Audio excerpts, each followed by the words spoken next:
今回はレム睡眠、ノンレム睡眠どっちが大事ですかっていう話をしていきたいと思います。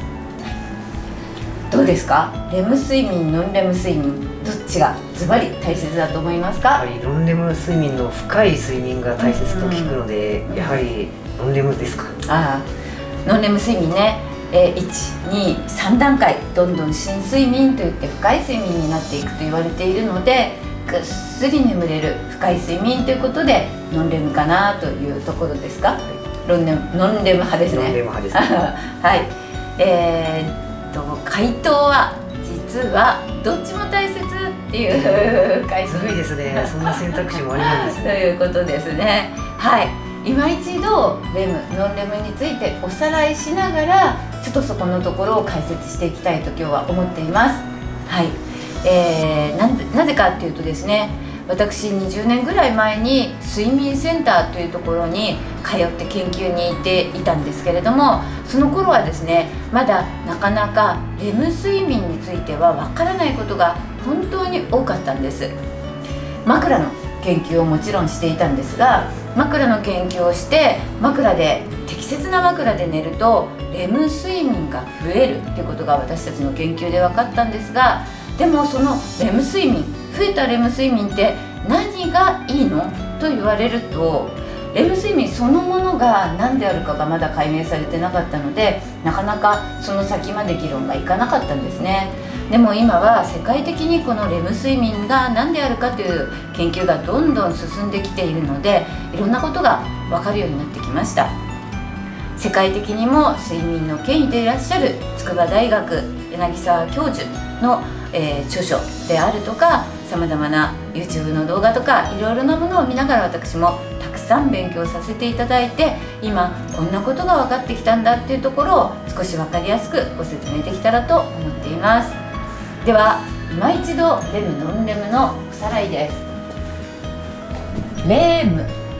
ノンレムというからにはこの頭文字何かなって思いますよね。とアイムーブメントといってラピッド、急速に眼球動くということですね。急速眼球運動、私ですね、これ面白いなと思って、うちの娘がまだ5歳ぐらいの時に、ベッドで寝てる時に目をこうやってまぶたを開けて見てみたんですよ。そしたらもう本当にキョロキョロ動いてるんですよ。あ、今レムだとか思って超感動したことを覚えてます。はい、そのまま寝かしておきましたけど、はい。で一方ノンレムですので、ノンレム、このレムでないものはノンレムですよっていう考え方なんですよ。はい、だからこちらはもちろん急速に眼球は動いてない眠りということになります。はい、こちら赤で書いてあるのがレム睡眠の特徴になります。大脳皮質、わかりますか？脳の中には大脳という部分があって、その大脳の表面コルテックス、皮質というところではさまざまな脳の活動を行っているんですが、これ人間が非常に大脳皮質大きくて高次機能といって高い脳の処理を行う時に必要な部分なんですが、そこが非常に活発に動いているんですよ。要は覚醒、起きてる時とそんなに変わらないぐらいレム睡眠の時は脳が活発に仕事をしてるっていうことなんですね。面白いですよね。どうしてるんですね。脳ってなんか寝てたらクタって寝てるような感じするじゃないですか。そうじゃないんです。寝てる間も活発に脳は動いてるんです。そして一方で体は休まってるんですよ。脳はカチカチカチカチ、目もキョロキョロキョロキョロだけど体は休まってるっていうのがレム睡眠の特徴なんです。で、古くから言われていますが、記憶の整理をしている、よく言うじゃないですか。テスト勉強ガガガーって、今日はもう明日テストだからもう今日は徹夜でもするかって言って一晩中勉強して睡眠時間を減らす。これって本当に前日に覚えたこと、記憶したことを翌日テストでちゃんとスラスラ出てきますかっていうと出てこなくなっちゃうんですね。要はしっかりと起きて勉強した内容、これを頭に入れて頭の中で整理するっていうことが大事。インプットしたらアウトプットできるようにちゃんと整理されるためにはしっかりとレム睡眠をとることが必要なんです。はい、では一方青で書いた部分ノンレム睡眠、脳を休める睡眠、成長ホルモンが活発に分泌されているんですよ。成長ホルモンってどんな感じします？成長ホルモン、人間の成長に必要なホルモンですか？成長って子供、大人？子供の方がイメージありますけど、実は成長ホルモン、私たち成人でもとっても大事なホルモンなんですよ。はい、実は毎日、体を使って疲労しますね。はい、それとか風邪をひく、起きてる時っていろんなことありますよね。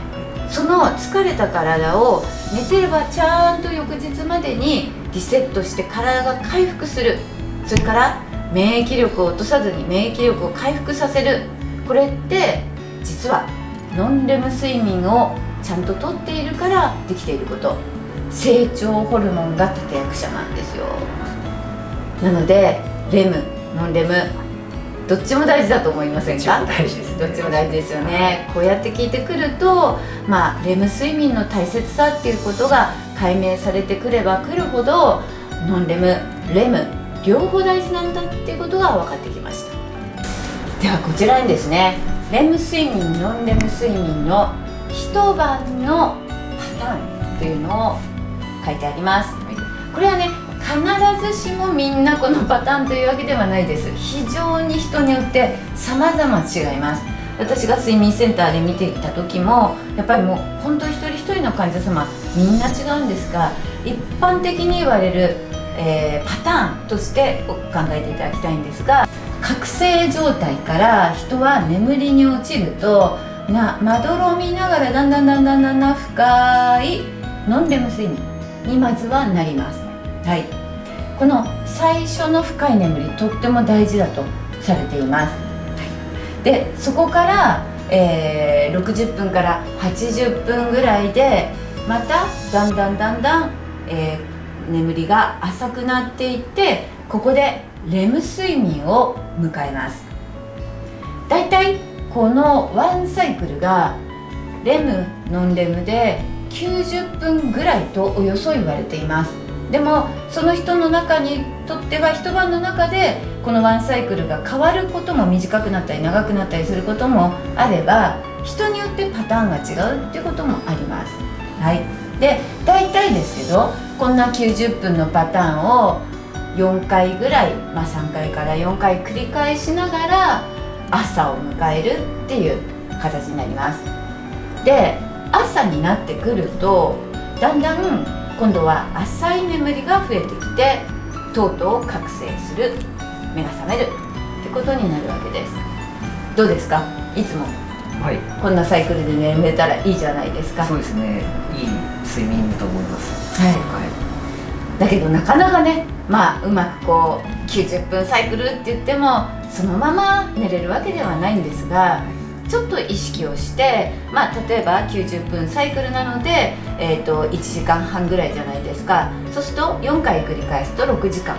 5回繰り返すと7時間半ぐらい、よく7時間半睡眠がいいですよなんて言われるところでは、このパターンがちょうど5回ぐらいのところなのかなっていう説もございます。はい、ではこちらご覧ください。そしてこのレム睡眠が、私ども枕では、枕を正しく整えるとレム睡眠っていうのが増えるっていうことも分かってきました。これに関しては別の動画で詳しく説明しているのでご参考いただければと思います。でこの睡眠不足ですね、みんなが悩む睡眠不足、日本人4人5人に1人は睡眠障害を抱えていると言われていますが、この睡眠不足によって柳沢先生曰く、いろいろなトラブルが起こりますよと。それはメタボ、がん、死に至るがん、そして認知症、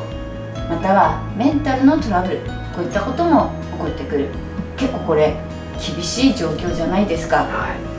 い、なのでただ単にこういったことが成人病とかがんだから仕方ないということではなくて、大きく眠りが関係してるんだよってことを認識していただくと、やっぱりより良い眠りを、睡眠をとろうという意識の変化ができると思うので、良い睡眠をとってこのような成人病、予防が不可能かなと思っているようなこともちゃんと自分のコンディションを作ることでできるだけ予防したいと思います。はい、今日はレム睡眠、ノンレム睡眠についてもう一度おさらいをするとともに、こういったレムノンレム、良い睡眠をとることが